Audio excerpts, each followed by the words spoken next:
चलें अब नहीं, अभी डॉक्टर इजाज़त देगा तो जाना है। अरशद मुझे घुटन हो रही है, चलें ना। अच्छा बाहर चलते हैं। नगीना अब काफ़ी बेहतर थी। अरशद साहब उनको डिप्रेशन की वजह से मसला हुआ है, ख्याल रखिए। डॉक्टर अरशद का बेस्ट फ्रेंड था इमरान। कोई और मसला तो नहीं है? नहीं यार, कोई मसला नहीं है, बेफ़िक्र हो जाओ और ये मेडिसन ले लेना। इमरान अरशद को नुस्खा पकड़ते हुए बोला। हाँ, नगीना को बहुत ज़्यादा कमज़ोरी हो गई है, खुराक का ख़ास ख्याल रखना। ठीक है यार, अब चलता हूँ। अरशद ने इमरान से इजाज़त ली और नगीना को लेकर चल दिया। नगीना आपका घर आप घर चली जाएं, आराम करें, आपको आराम की ज़रूरत है। मैं एक मीटिंग में जा रहा हूँ। नहीं, मैं ठीक हूँ। आज कौन सी मीटिंग है? एक बहुत बड़ा ऑर्डर पूरा करना है। चले, मैं भी आपके साथ चलती हूँ। नगीना अरशद से माखूल गुफ्तगू थी कि अचानक आगे से आने वाली गाड़ी ने एकदम से अरशद की गाड़ी को टक्कर मारने की कोशिश की।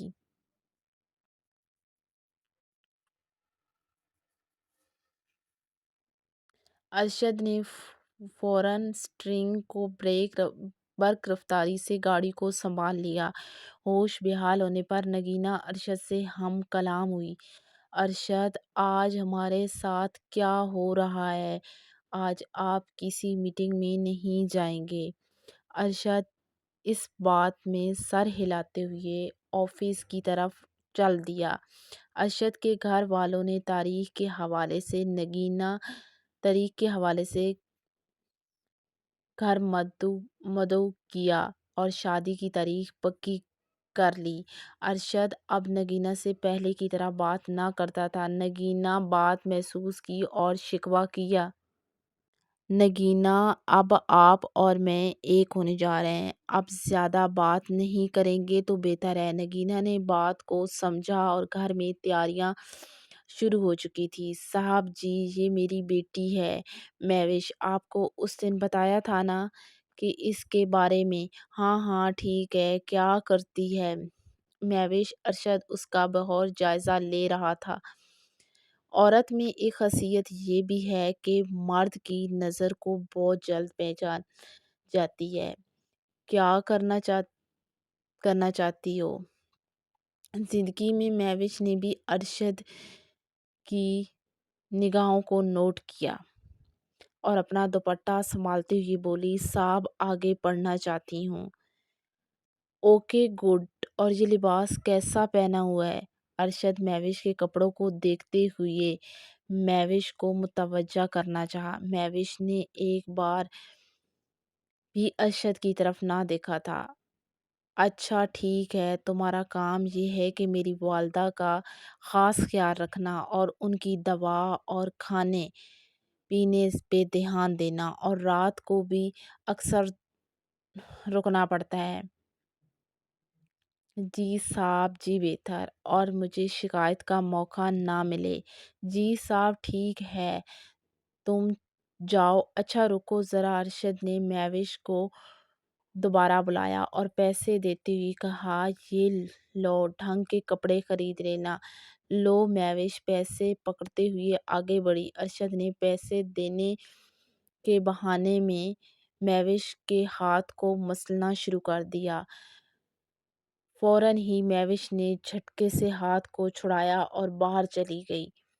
महविश अपने घर के हालात से तंग थी और इसी मजबूरी ने उसे नौकरी करने पर मजबूर कर दिया। महविश एक नाजुक अंदाज सी लड़की थी, बहुत मासूम, कम अक्ल। अक्सर कम अक्ल लड़कियां अपना सब कुछ लफ्ज़ों की मार खाकर सब कुछ बताने को तैयार हो जाती हैं। महविश की ब्लूरी आंखें देखकर अरशद की नीयत खराब हो गई। महविश का वालिद बेचारा क्या न करता। मजबूरी में उससे महविश को नौकरी के लिए भेज दिया। तैयारी जोरों शोर से शुरू हो चुकी थी। अब शॉपिंग की बारी थी। अरशद, क्या मैंने शॉपिंग करनी थी? ٹھیک ہے، کل کا پروگرام بنا لو، چلتے ہیں۔ ارشد میں آپ کو 1 مہینہ باقی رہ گیا ہے۔ نگینہ کے نئے انداز، نئی زندگی کا آغاز ہونے والا تھا۔ نگینہ نے بہت سارے خواب سجا رکھے تھے۔ ارشد جو آج تک نہ کہہ پایا وہ آج کہہ رہی ہوں۔ مجھے تم سے بے پناہ محبت ہو چکی ہے۔ مجھے کبھی اکیلا نہ کرنا۔ میرا سب کچھ تم ہی ہو۔ نگینہ کیا ہو گیا ہے؟ میں تمہارا ہی ہوں اور تم میری ہو۔ نگینہ اس کے لفظوں کو محسوس کر رہی اور مزید اس کی بنتی جا رہی تھی۔ ارشد کے پاس الفاظ کی تحریر اس طرح سے جامد تھی کہ وہ کسی کو بھی اپنا دیوانہ بنا لیتا تھا۔ ارشد کی والدہ نے بھی نگینہ کی پسند کی شاپنگ کرنے کے لیے نگینہ کو بلایا اور شاپنگ کے لیے مارکیٹ چلے گئے۔